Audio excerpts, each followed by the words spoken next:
Start. महोदय, चीन और अमेरिका के व्यापार संबंधी रिश्तों में विगत कई वर्षों से गिरावट आ रही थी। शायद वे दोनों ही यह भूल गए थे कि शीत युद्ध की समाप्ति के बाद सारे समीकरण बदलने जा रहे हैं। विरम जिस जापान को अमेरिका, सोवियत संघ और चीन भय दिखाकर सामाजिक सुरक्षा का आश्वासन देकर अपनी धौंस पट्टी में लेता था, अब वह जापान भी उनकी इस धौंस पट्टी में आने वाला नहीं है। विरम इस आधार पर अमेरिका और पाकिस्तान के रिश्ते भी बदले हैं। विरम इधर पाकिस्तान और चीन के रिश्ते भी बदले हैं। विरम इसी बीच पिछले 20 वर्षों के अंदर चीन ने अपने व्यापार के क्षेत्र में काफ़ी तरक्की कर ली थी और 20 साल पहले जो दुर्बल और दयनीय स्थिति में दिखाई देता था वह आज ताल ठोक कर अखाड़े में खड़े हो गया है।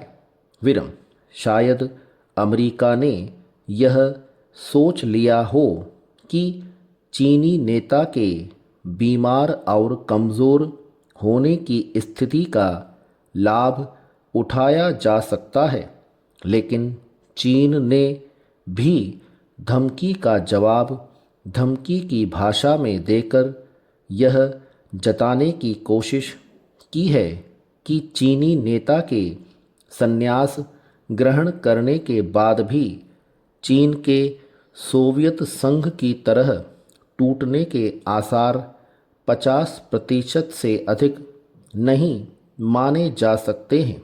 पैरा जहाँ तक भारत का सवाल है, इस बात से अनुमान लगाया जा सकता है कि वह चीन अमेरिका व्यापार युद्ध की चपेट में आ सकता है।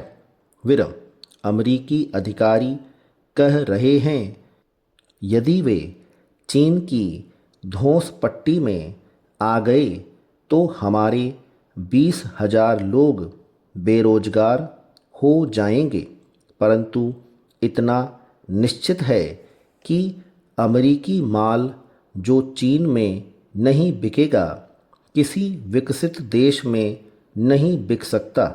विरम यह कहा जा रहा है कि अमेरिका उदारीकरण के नाम पर और विश्व व्यापार संगठन का सहारा लेकर विकासशील देश के बाजार में ही अपना माल जरूर भेजेगा।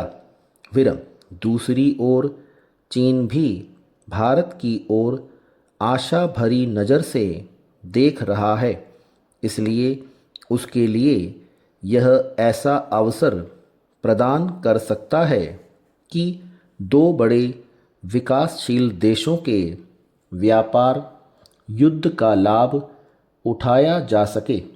विरम भारत को इस दृष्टि से यह सतर्कता भी रखनी चाहिए कि कहीं अमेरिकी माल जबरदस्ती से हमारे बाजारों में न पहुंचा दिया जाए। विरम फिलहाल यह मानने से इनकार नहीं किया जा सकता है कि विकासशील देशों का व्यापार युद्ध अब द्विपक्षीय न रहकर धीरे धीरे फैलेगा और एक नए ढंग का शीत युद्ध शुरू हो सकता है। विरम इसलिए भारत को ऐसी स्थिति में अपनी रक्षा के लिए सतर्क रहना ही होगा। स्टॉप।